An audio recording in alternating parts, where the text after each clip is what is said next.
Hey guys, what's up? Mike Croft here, Generation Wealth Investment Club here. And did you know that investing through these two vehicles, if you're in Canada, it's called an RRSP. If you're in the US, it's called a IRA. Did you know that investing through those two, I guess we call them investment vehicles, there's a good chance you're going to give over half of that money away in taxes. That's right. I just said that. Over half of that money away in taxes. So you might be thinking, well, Mike, why do people recommend them? Why is it when I go to the bank, they recommend I open up an RRSP or they recommend I open up an IRA? Or I talk to my financial advisor, they tell me to open up an RRSP or an IRA. There's probably a couple reasons for that. Number one, it's just old knowledge being passed down from generation to generation to generation to generation. So it's just been something that's been passed down for decades, and it's just kind of like the status quo, right? Second reason I hear people say this, or second reason why I hear people champion you getting into an RSP or an IRA is they say, well, you get the tax write-off now, and you do. That's absolutely right. If you put $5,000 into an RSP or an IRA this year, you will get to write off $5,000 worth of income. So you won't have to pay taxes on $5,000 worth of income. Seems like a good deal, right? Like, who doesn't want to pay less taxes? The problem is when you go to start pulling that money out. So a couple things we have to assume. Number one, we have to assume that your investing strategy is going to work and you're going to become uber wealthy. Not everyone's going to get there, to be honest. Not everyone's going to become uber wealthy.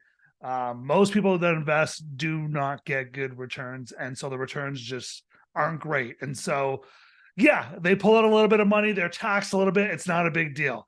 But if you learn to invest the way that we teach in the Generation Wealth Investment Club, there's a good chance you're going to become really wealthy. Now, what does that mean? That could be $1 million, that could be $2 million, that could be $10,000,000, that could be $500,000. It all depends on your age and stage in life, and there's a bunch of variables for that.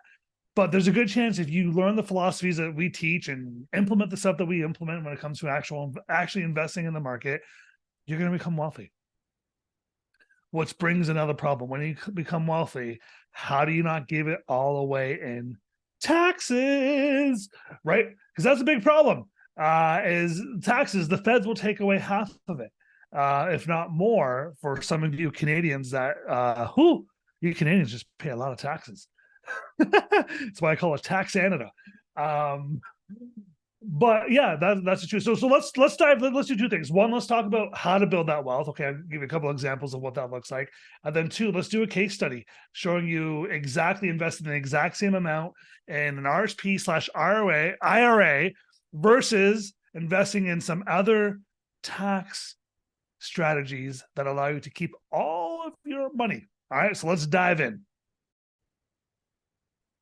All right, so let's dive in here and let's look at a case study of John Doe, who first invests in RRSP versus IRA, and then we'll look at what it's like in terms of taxes and what he does when he goes into a tax-free account. Okay, so John makes $80,000 a year from age 30 to 65.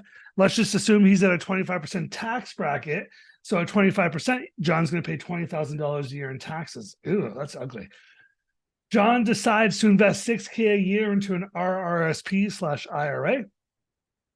So by investing into those vehicles, instead of paying taxes on $80,000, he's going to pay taxes on $74,000, which seems like a great idea. Why wouldn't you pay less taxes, right? So instead of paying $20,000 years in taxes, he's going to pay $18,500 a year in taxes, which is going to save him $1,500 a year. Over his working lifetime from age 30 to 65, that's going to be $52,500 in taxes that he saves. Holy cow, that's a lot of money. Now we fast forward here. John's 65. He's ready to retire. He's averaged 10% in his investment account, and his account has grown to $1.9 million. Now, most people believe, and this is another reason why I believe people push RSPs and IRAs for investment vehicles, is they believe when you get into your retirement years, you're going to need less money because technically you're not going to be doing as much. Sure, that might be the case. I personally believe you're going to want more. Because I think your retirement years are the years you're going to want to have a lot of fun, not limit yourself. And so I think a little bit different than that. I think my retirement years I'll be spending just as much, maybe even more, in terms of income, or needing just as much or more just in income. So it's a very different thought than most people these days. But let's just assume he wants to keep his lifestyle. $80,000 a year, okay, would be his lifestyle. And let's assume his tax bracket stays the same. I mean, let's be honest here. Are taxes going up or down? Like over the next 25 years, do you think we'll be paying more in taxes or less? Let me give you a hint. We got governments that don't know how to manage money, and they lose money left, right, and center. They're going to want more of your money. So taxes will probably go up. But in this case, we'll keep them the same, just to make an apples to apples comparison. So if he pulls out $80,000 a year from his from his IRA or RRSP, he's going to now pay $20,000 a year in taxes. All right. Now, John's life expectancy, he's expected to live to 85. So from 25 to 85, that's 20 years at $20,000. He's going to pay $400,000 in taxes in his retirement years. Okay. Now let's go to another example here. So the next investment vehicle that you have access to, if you live in Canada, it's called a TFSA, a tax-free savings account. They really should have called it a tax-free investment account, because that's what it is. However, it's called a tax-free savings account. I've got my theory as to why they did that, but anyways, that's for another day. Or if you live in the US, it's called a Roth IRA. Roth IRA. If you hear Roth, that means tax-free.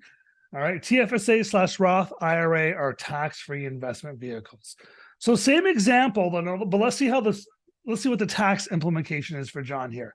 So $80,000, age 30 to 65, 25% tax bracket. John's going to pay $20,000 a year in taxes. If he decides to invest $6,000 into a TFSA or a Roth IRA, he will still pay taxes on $80,000, not $74,000. Okay. So at 25%, he's going to pay $20,000 a year instead of $18,500, which means he's going to pay $1,500 more in taxes than the previous example of investing into an RRSP/IRA. Over John's working lifetime, that's going to be an extra $52,500 in taxes. Ouch! Nobody wants to pay that. But let's see how this works on the other side. John's ready to retire. Okay, check this out. Again, average 10%. His nest egg's grown to about $1.9 million. He wants to continue to live his lifestyle in retirement, so he pulls out $80,000 a year. Let's assume the tax bracket, again, is only 25%.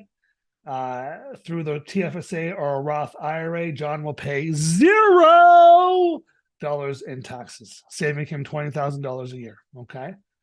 It will take John 2.5, let's call it 3 years, to save in taxes what he paid during his working lifetime by saving $20,000 a year. Okay.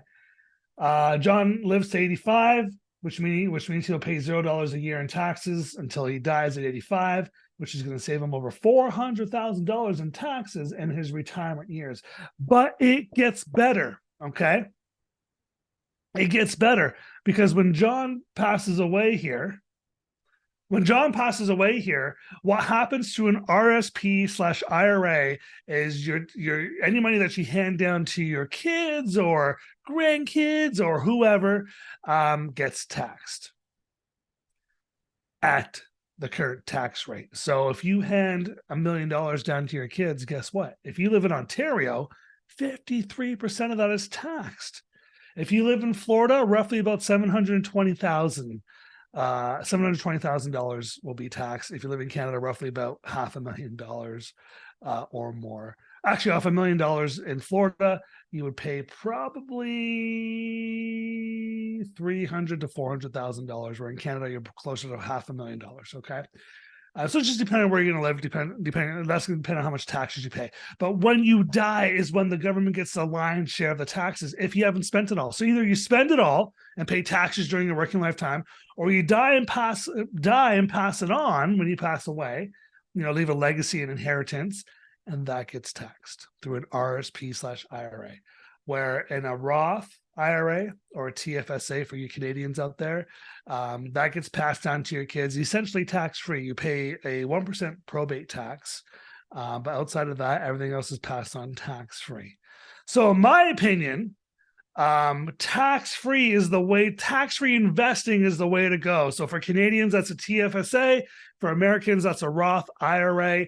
In my opinion, I think you should build as much wealth as you can, change the world, live radical generosity. Just give and be a blessing to people. You get to do that when you make money, when you grow wealth. You don't get to do that when you stay broke in debt.